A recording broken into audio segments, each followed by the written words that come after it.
Hey everyone, we know how hard it can be to keep up with the latest news in Israel. So if you haven't had the time to stay on top of what's what in the Holy Land, we're here for you. I'm Ladar Gavelazi, and this is ILTV's Weekly Review. Iran has unveiled a new long-range military drone set capable of traveling 2,000 kilometers with a heavy payload.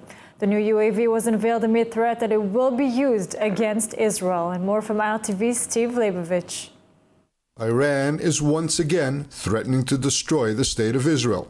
The latest bluster came during the unveiling of its new Mohajer-10 drone, with a claimed flight range of 2,000 kilometers and ability to reach an altitude of 7,000 meters. Tehran claims that the drone is able to go on sorties of up to 24 hours straight and carry a payload weighing up to 300 kilo.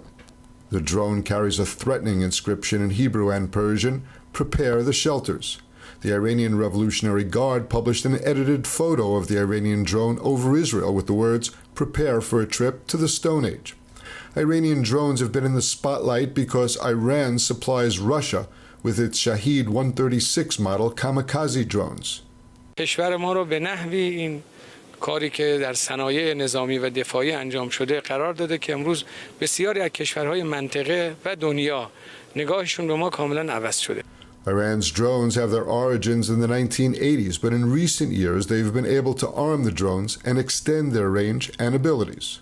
Iranian drones have often been unveiled in the past with claims of new capabilities, such as optics, radar, communications, and missile systems. Many of them have not lived up to the claims.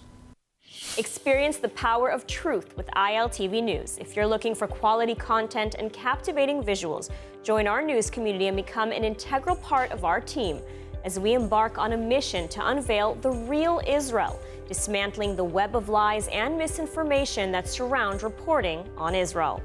By subscribing to ILTV News, you will not only have access to the latest updates, but you will also amplify our message, creating a ripple effect that carries the truth far and wide. Subscribe today and help reshape the narrative. Available on the web, Android, and Apple.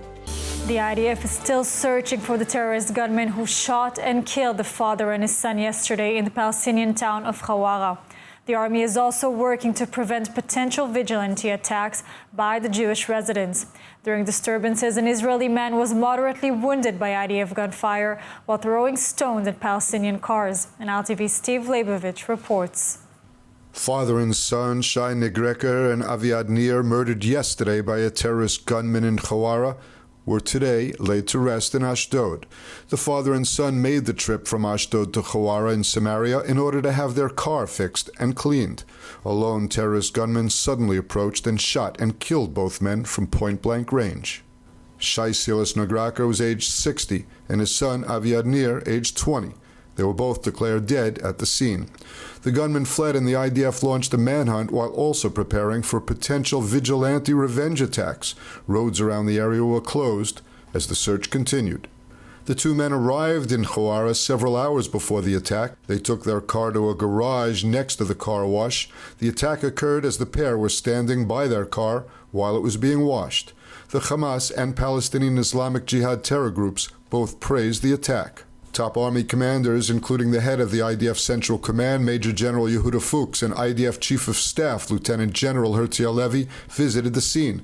Halevi later briefed Defense Minister Yoav Gallant, who instructed the IDF and Shin Bet to amplify efforts to secure roads and communities while the search continues for the murderer. Hawara has long been a flashpoint in Samaria, as a main road through town is used regularly by Israelis traveling to and from their homes in nearby settlements. Plans to build a bypass road have dragged for years. The IDF generally does not maintain major presence in Hawara on Saturdays, as the vast majority of settlers in the area are observant Jews and do not drive on the Sabbath. In an unusual incident, the IDF opened fire at a group of masked Jews throwing stones at Palestinian vehicles. One of the men was shot in the leg and was taken to hospital in moderate condition. Only after the arrest did it become clear that he was a Jew and not a Palestinian. We open with the breaking and tragic news of a terrorist shooting attack near Hebron, in which an Israeli woman was killed and a man seriously wounded. 42-year-old Batsheva Nigri was identified as the victim, who was shot dead in front of her 12-year-old daughter was uninjured. Security forces launched a search for the gunman and continue their intensive manhunt to find the terrorists responsible for the shooting murder of an Israeli father and son in Hawara. An Israeli woman was shot dead and another man was seriously wounded in a terror attack close to the southern Judea city of Hebron. The pair apparently came under fire from another car while driving on the Route 60 highway. The Magen David Adom ambulance service said it treated the pair, a man and a woman in their 40s, at the Beit Chagai junction. The woman was later declared dead at the scene. The wounded man was taken to the Soroka Hospital in Beersheba for treatment. IDF troops were dispatched to the scene and launched a manhunt for the shooters. The attack came 2 days after a Palestinian terrorist murdered 2 Israeli men. A father, Shai Negreki, and his son, Aviad Nir, were shot to death in a car wash in Hawara on Saturday afternoon. The searches continue near Nablus, with the Hawara terrorist believed hiding in the outskirts of the city. During the night, security forces entered the village of Akraba, south of Nablus, and arrested suspects. The IDF launched the pursuit after the suspect's car blocked main roads and collected security camera footage from nearby cameras.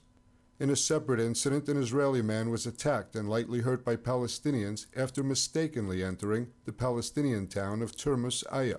The man's car was set on fire, and Palestinians also hurled stones at the victim. IDF troops arrived at the scene, entering the town, and extracted the man. Following the recent attacks, the IDF warned visitors that while arriving in Palestinian villages isn't illegal, it's ill-advised to do so. Security forces arrested 2 Palestinians suspected of carrying out a deadly terrorist shooting attack yesterday near Hebron. The arrest came only hours after the funeral of terror victim Batsheva Negri. And ILTV Steve Leibovich reports. The IDF, Shin Bet, and Border Police arrested 2 Palestinians early this morning, suspected of carrying out yesterday's deadly attack in which preschool teacher Batsheva Negri, a mother of 3, was murdered in front of her 12-year-old daughter, and another man seriously wounded in a hail of bullets fired into their car from the terrorists' vehicle. During initial questioning by Israeli security forces, the 2 Palestinians tied themselves to the attack.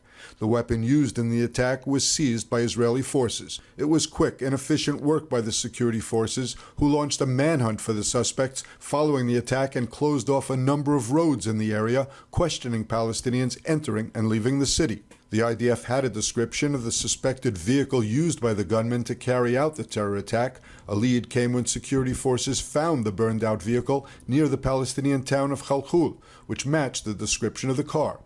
The suspects are related, and the arrest took place in Hebron at their family home. It remains unclear if the suspects are connected to a terrorist organization. Before the arrests, Prime Minister Netanyahu and Defense Minister Gallant stood together at the scene of the deadly shooting and blamed the rising terrorism in Judea and Samaria on Iran. אנחנו נמצאים בעיצומה של מתקפת טרור. מתקפת הטרור הזאת מעודדת, מוכוונת, ממומנת על ידי איראן וגרורותיה. אנחנו פועלים מסביב לשעון, המפקדים והחיילים, כל המפקדים וכל החיילים, כדי להשיג את המרצחים וגם את אלה שמנסים לרצוח את אזרחי ישראל. עד היום השגנו את כולם, וגם נשיג את אלה. צריך להבין, השינוי המשמעותי ביותר שקורה קשור למימון האיראני ולנשק הרב שנמצא בשטח, כולו בהכוונה של איראן שמחפשת כל דרך על מנת לפגוע באזרחי ישראל. אנחנו נגיע אל המחבלים ואנחנו נעשה פעולות נוספות אשר יבטיחו את הביטחון של אזרחי ישראל ואת גביית המחיר ממי שאחראי לכך. Negri, age 42, was shot to death on Route 60 after hitching a ride from her Beit Chagai home near Kiryat Arba. Negri's daughter was unharmed and alerted emergency services. The driver, Aryeh Gottlieb, age 39, also from Beit Chagai, is in serious but stable